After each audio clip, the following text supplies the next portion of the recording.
இந்த மாதிரி காஞ்சு கருவாடாகி ஓட்டும் போது கரகரன் சவுண்ட் வர்ற இந்த மாதிரி பைக் செயினை வீட்டுல இருக்க பெண்களே எப்படி செயின் லூப் பண்றதுன்னு பாத்துடலாம். அதுக்கு இந்த மாதிரி பைக்கை நடு ஸ்டாண்ட் போட்டு வண்டியை நியூட்ரல்ல போட்டுடலாம். நியூட்ரல்ல எதுக்கு போடுறோம்னா அப்பதான் டயரை சுத்துறதுக்கு வசதியா இருக்கும். அடுத்ததா பாத்தீங்கன்னா மண்லாம் இதுல ஒட்டி நல்ல காஞ்சு போய் இருக்கு. அதனால இப்போ டீசல் மண்ணெண்ணெய் அல்லது செயினை கிளீன் பண்ணக்கூடிய லிக்விட் ஏதாவது வாங்கிக்கோங்க. ஆனா கண்டிப்பா பெட்ரோல் எடுக்காதீங்க. ஏன்னா பக்கத்துல ஏதாவது சின்னதா தீப்பொறி ஏற்பட்டாலும் ஈஸியா தீ பிடிச்சிரும். அடுத்ததா ஸ்ப்ரே பண்ற ஒண்ணு இந்த மாதிரி வாங்கி மாட்டிக்கிடுங்க. இப்போ இத செயின்ல ஃபுல்லா ஸ்ப்ரே பண்ணிரலாம்.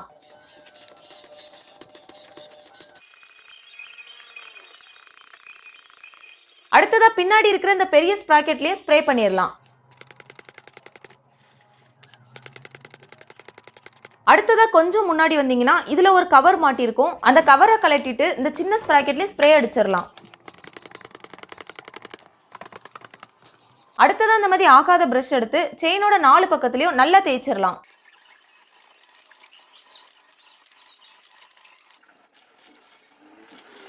அடுத்ததா பின்னாடி இருக்கிற இந்த பெரிய ஸ்ப்ராக்கெட்டோட பல்லையும் தேய்ச்சிரலாம்.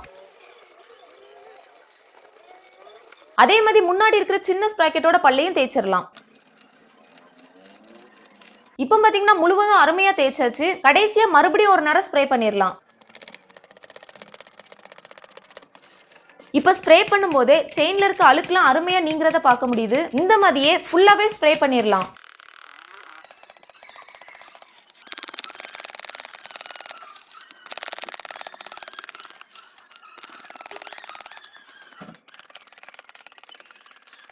இப்போ பாத்தீங்கன்னா அருமையா கிளீன் ஆயிட்டு அதே மாதிரி செயின்ல ஒட்டிட்டு இருந்ததெல்லாம் கீழே கருப்பு கலர்ல இருக்கத பார்க்க முடியுது. இப்போ நம்ம தேய்ச்ச பிரஷ்லயும் கருப்பு கலர்ல ஒட்டிட்டு இருக்கு. அதை நம்ம ஸ்ப்ரே பண்ணாலே கிளீன் ஆயிரும்.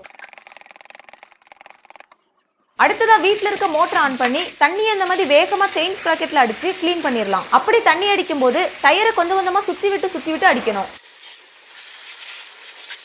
அடுத்தது அந்த செயின்ல ஒட்டி இருக்க தண்ணியை தொடச்சிடலாம். அதே மாதிரி துடைக்கிற இந்த மாதிரி விஷயத்துக்கு வண்டியை ஆன் பண்ணி டயரை ஓட விட்டு கண்டிப்பா பண்ணாதீங்க. ஏன்னா நம்ம பயன்படுத்துற பொருட்கள் செயின் ஸ்ப்ராக்கெட்ல சிக்க வாய்ப்பு இருக்கு.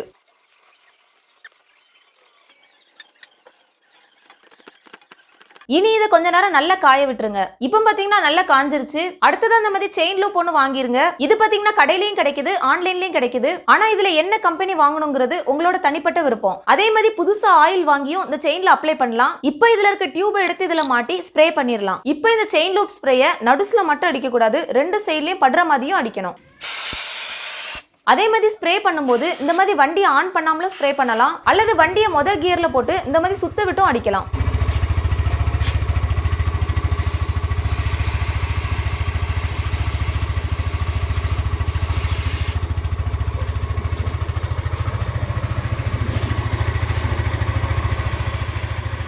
இப்போ பாத்தீங்கன்னா அருமையா நம்ம செயின் லூப் ஸ்ப்ரே அடிச்சாச்சு. இது பாத்தீங்கன்னா நீங்க வண்டியை எந்த ஏரியால ஓட்டுறீங்கறத பொறுத்து 500-600 கிலோமீட்டருக்கு ஒரு நேரம் செயின் லூப் பண்றது நல்லது. ஒருவேளை இந்த மாதிரி செயின் லூப் பண்ணாம வண்டி அப்படியே தொடர்ச்சியா ஓட்டுனீங்கன்னா வண்டியில கரகரன்னு சவுண்ட் வரும். அதே மாதிரி செயின் ஸ்ப்ராக்கெட் சீக்கிரம் தேஞ்சு போயிடும். இன்னொரு முக்கியமான விஷயம் என்னன்னா வண்டியோட கிலோமீட்டரும் குறையும். செயின் ஸ்ப்ராக்கெட் போயிட்டுன்னு எப்படி தெரிஞ்சுக்கலாம்னா செயினோட ஒரு பகுதியை விட இன்னொரு பகுதி ரொம்ப லூஸா இருக்கும். அதே மாதிரி செயின் ஸ்ப்ராக்கெட்டோட பல்லு நல்லா தேஞ்சு ஊச்சா இருக்கும். ஆனா இந்த செயின் ஸ்ப்ராக்கெட்ல பாத்தீங்கன்னா பல்லு ஊச்சா இல்ல, புதுசா வாங்க மழுங்கின மாதிரி எப்படி தட்டையா இருந்துச்சோ அதே மாதிரி தான் இப்பவும் இருக்கு. அதனால இந்த செயின் ஸ்ப்ராக்கெட் தேயலன்னு உறுதி பண்ணிக்கலாம். ஒருவேளை செயின் ஸ்ப்ராக்கெட் போயிட்டுனா அந்த செயினை டைட் பண்ணி ஓட்டுனீங்கன்னா ஒரு கட்டத்துல அந்த செயின் கட் ஆகி விபத்தை தான் ஏற்படுத்தும். அதனால செயின் ஸ்ப்ராக்கெட் போயிருச்சுன்னா கண்டிப்பா புதுசு வாங்கி மாட்டிருங்க.